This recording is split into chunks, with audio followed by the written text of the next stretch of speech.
নমস্কাৰ। আজি 20 জুন সৈনিক শিল্পী কলাগুৰু বিষ্ণুপ্ৰসাদ ৰাভাদেৱৰ মৃত্যুবাৰ্ষিকী। এই মৃত্যুবাৰ্ষিকীত তেখেতলৈ মই গভীৰ শ্ৰদ্ধা নিবেদিছোঁ আৰু সোঁৱৰণ কৰিছোঁ। তেখেতক স্মৰণ কৰি আজি মই তেখেতৰ ব্যক্তিত্ব জীৱনৰ কথা কিছু আলোকপাত কৰিম আপোনালোকৰ মাজলৈ এটা সৰু অডিঅ' ক্লিপৰ যোগেদি। আপোনালোকে শেষলৈকে শুনিব বুলি আশা কৰিলোঁ। কলাগুৰু বিষ্ণুপ্ৰসাদ ৰাভা এগৰাকী পৰিভ্ৰমী ব্যক্তি আছিলে, যিগৰাকীয়ে ফুৰি ভাল পাইছিলে, ইঠাইৰ পৰা সিঠাইলৈ ভ্ৰমণ কৰি ফুৰিছিল বিভিন্ন সূত্ৰে। সেয়া অসমতে সীমাবদ্ধ হৈ থকা নাছিল। ভাৰতবৰ্ষৰ বিভিন্ন প্ৰান্তত বিভিন্ন ঠাইত তেখেতে ইঠাইৰ পৰা সিঠাইলৈ ভ্ৰমণ কৰি ফুৰিছিল। তেখেতৰ যদি আমি জন্মৰ কথা কওঁ, তেখেতে 1909 চনৰ 31 জানুৱাৰীত জন্মগ্ৰহণ কৰিছিল। বৃহস্পতিবাৰ আছিল আৰু সেয়া আছিলে ঢাকাত জন্মগ্ৰহণ কৰিছিল। ঢাকাৰ সামৰিক শিবিৰত জন্মগ্ৰহণ কৰিছিলে। যিহেতু দেউতাক সামৰিক বিষয়া আছিল, দেউতাকৰ নাম আছিলে গোপাল চন্দ্ৰ ৰাভা।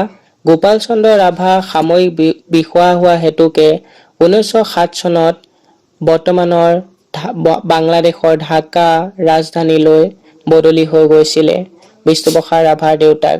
আৰু বদলি হৈ যোৱাৰ পিছতে সেই সামৰিক শিবিৰতে তেখেতৰ জন্মগ্ৰহণ হৈছিলে। আৰু জন্মগ্ৰহণ হোৱাৰ পিছত সৰুতে তেখেতক কটু বুলি মাতিছিল তাত।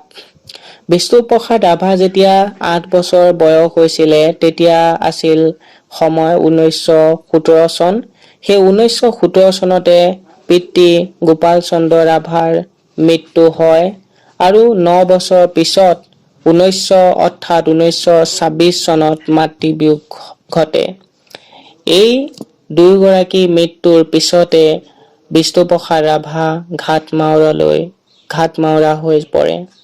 উল্লেখযোগ্য কথা যে বিষ্ণুপ্ৰসাদ ৰাভাৰ দেউতাক গোপাল চন্দ্ৰ ৰাভা তেজপুৰৰ বাসিন্দা হোৱা হেতুকে সুদূৰ ঢাকাত থাকিও তেজপুৰৰ ঐতিহ্যমণ্ডিত বাণ ষ্টেজলৈ সহায় সহযোগিতা আগবঢ়াই আহিছিলে। গোপাল চন্দ্ৰ ৰাভা আৰু গেথুবালা, মাকৰ নাম আছিলে গেথিবালা ৰাভা। এই দুয়োগৰাকীৰে 9টিকৈ ল'ৰা ছোৱালী আছিলে।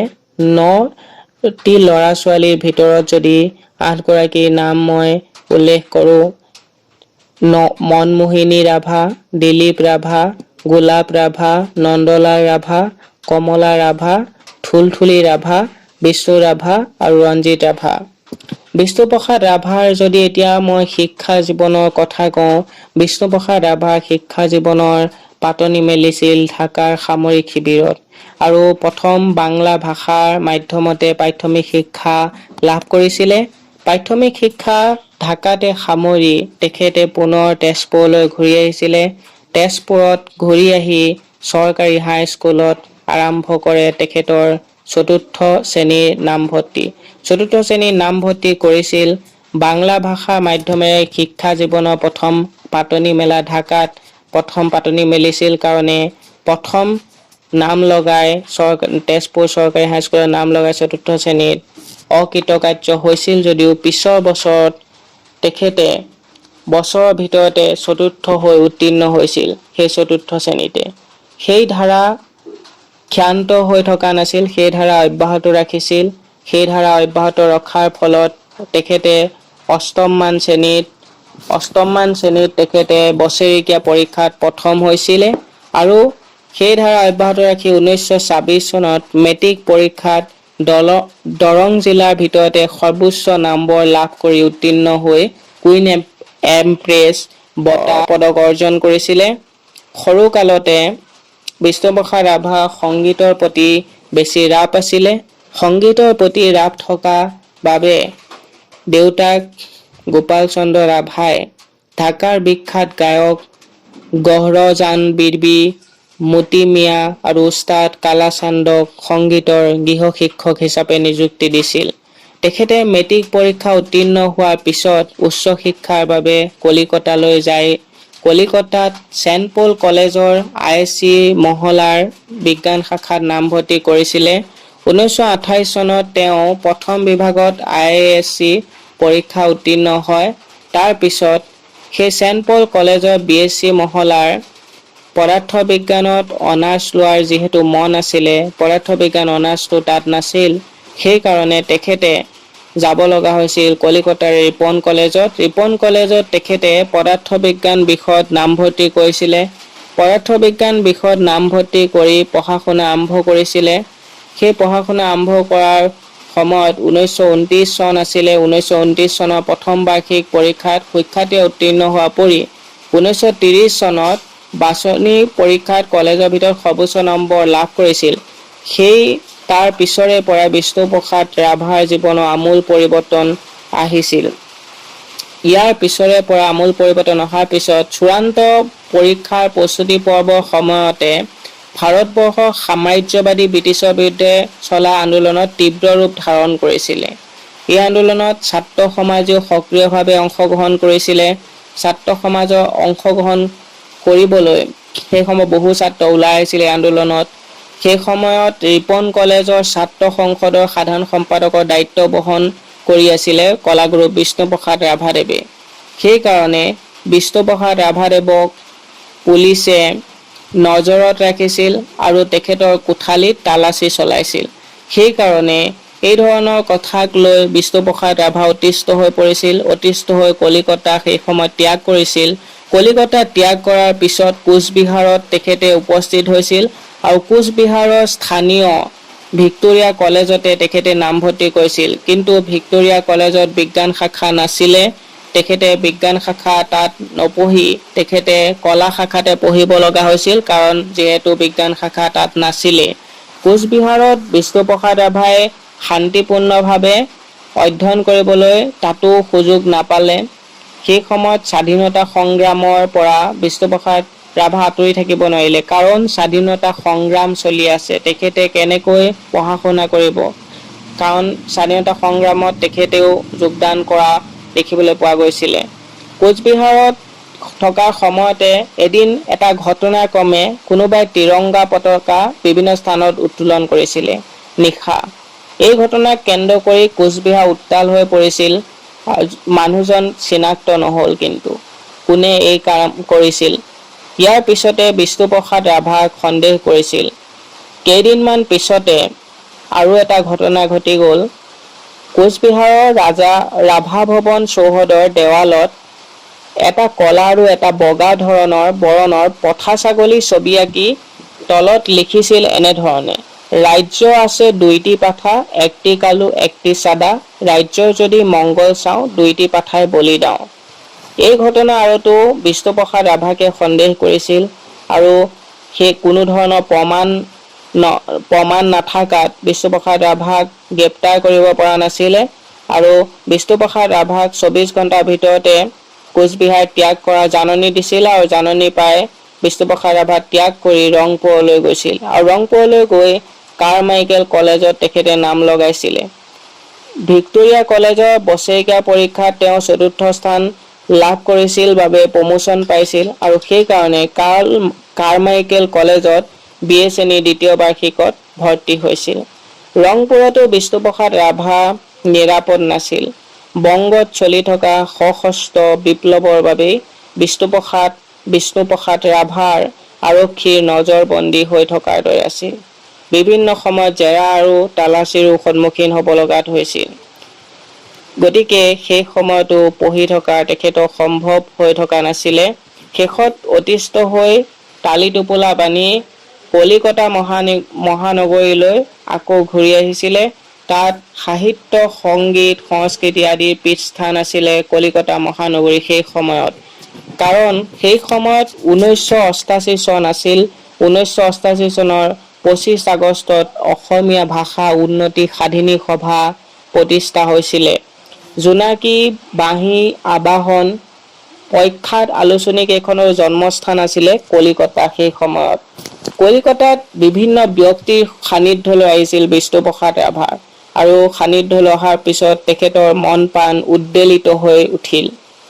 1934 চনত বিষ্ণুপ্ৰসাদ ৰাভাই ৰূপকোঁৱৰ জ্যোতিপ্ৰসাদৰ সৈতে লগ লাগি জ্যোতিপ্ৰসাদৰ জয়মতী আৰু শোণিতকোঁৱৰী নাটক 2খন ৰেকৰ্ড কৰায়। ইয়াৰ ঠিক পিছতেই কলাগুৰু বিষ্ণুপ্ৰসাদ ৰাভাৰ স্বকীয় সৃষ্টি বেউলা, ৰতনী, বিহুৱতী, জন্মাষ্টমী, বৰদৈচিলা আদি নাটক ৰেকৰ্ড কৰায়। গতিকে বিষ্ণুপ্ৰসাদ ৰাভাদেৱৰ যদি ৰাজনৈতিক জীৱনৰ কথা আমি চাওঁ, তেতিয়াহ'লে আমি জানিবলৈ পাওঁ যে তেখেতে বাওঁপন্থী আন্দোলনক এক সুকীয়া মাত্ৰা প্ৰদান কৰিছিল আৰু 1957 চনত সাধাৰণ নিৰ্বাচনত তেখেতে কোকৰাঝাৰ সংসদীয় সমষ্টিৰ পৰা প্ৰতিদ্বন্দ্বিতা কৰিছিল ভাৰতৰ কমিউনিষ্ট পাৰ্টিৰ প্ৰাৰ্থীৰূপে আৰু তাৰ পিছত কংগ্ৰেছ পাৰ্টীৰ হাতত পৰাজিত হৈছিল। কিন্তু বিষ্ণুপ্ৰসাদ ৰাভা খেল বৈষফুলভ মনোবৃত্তিৰ লোক আছিলে, সেইকাৰণে জয় পৰাজয় মান অভিমানে বিশেষ প্ৰাধান্য নিদিছিল তেখেতে। তাৰ পিছত 1962 চনত চীনৰ ভাৰত আক্ৰমণৰ তেজপুৰ প্ৰশাসন যন্ত্ৰ যেতিয়া সম্পূৰ্ণৰূপে অচল হৈ পৰে, পানৰ মমতা ৰাইজৰ সেৱক বুলি পৰিচয় দিয়া উচ্চ পদস্থ বিষয়া কৰ্মচাৰী ৰাজনৈতিক নেতাসকলে সদল বলে তেজপুৰ পৰিত্যাগ যেতিয়া কৰিছিলে, বিষ্ণুপ্ৰসাদ ৰাভা তেতিয়াও অসহায় মানুহবোৰৰ মাজতে আছিল। বোধহয় চৰকাৰৰ বাবে সেয়া সুখকৰ নহ'ব বুলি ভাবি 1962 চনৰ 19 নৱেম্বৰৰ মাজনিশা সশস্ত্ৰ পুলিচে নিৰস্ত্ৰ বিষ্ণুপ্ৰসাদ ৰাভাক আটক কৰিছিল, আনকি পঘাৰে বান্ধি ৰাজপথেৰে খোজ কঢ়াই লৈ গৈছিলে।